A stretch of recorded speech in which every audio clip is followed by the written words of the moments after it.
આ બધું જોઈને તમે સમજી ગયા હશો કે અહીંયા હું શું કરવા આવ્યો છું. આ મારી ઘરવાળી છે અને ઈ મને સવારમાં બટેકા લેવા લઈ ગઈ છે. અચ્છા. ઈ દિવસે તો હું સટકી ગયો, પણ બીજા દિવસે મને બટેકાની વેફર પાડવા બેહાડી દીધો. क्या बात कर रहे रे बाबा. અને હા, હારો મારા બા પણ ચાલ ઉખડવા બેહી ગયા. તો આ 1.5 મણ બટેકાની વેફર મેં એકલાએ પાડી છે.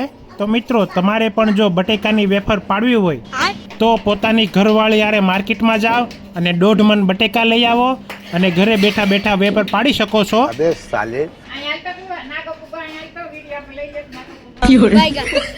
આ લાભ માત્ર પરણેલા માટે જ છે. અને જે કુંવારા છે એ આ મારી રીલ્સ જોજો અને સમજી જજો કે લગ્ન કરાય કે ન કરાય.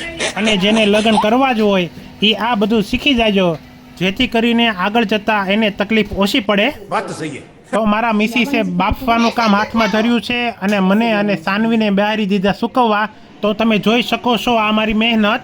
रुको जरा सबर करो.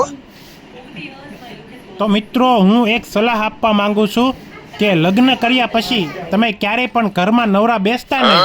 જો તમારી ઘરવાળી તમને નવરા જોઈ જાહે તો આ બધું કામ તમારે કરવું પડશે. આ મારો ખુદનો અનુભવ છે. જો સમજી જાઓ તો સારું. 3 કલાકની મહેનત બાદ હવે મેં બધી વેફર પાડી નાખી છે. ये बड़ी अच्छी बात कही आप. પછી હું નાઈને તૈયાર થઈ ગયો અને પછી મને કહે છે હજી તો સીણ પાડવાની બાકી છે. ત્યાર પછી તો મેં 5 કિલો બટેકાની સીણ પાડી. તો આજનો આ મારો દિવસ આખો બટેકામાં જ ગયો.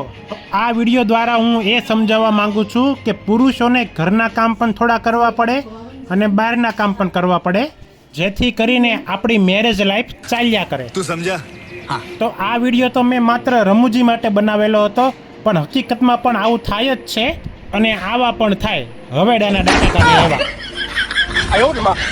તો મિત્રો, વિડીયો સારો લાગે તો લાઈક કરી દેજો અને શેર કરી દેજો અને કોમેન્ટમાં લખજો કે આ મારી મેરેજ લાઈફ તમને કેવી લાગી અને શું તમે પણ તમારી ઘરવાળીને ઘરેથી મદદ કરો છો.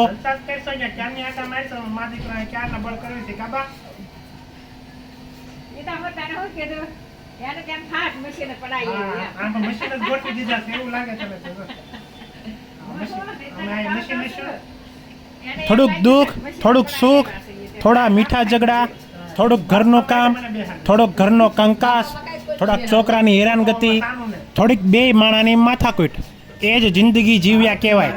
આ વિડીયો મારો અહીંયા જ પૂરો થાય છે. હવે હું મળીશ બીજા વિડીયોમાં. આવજો.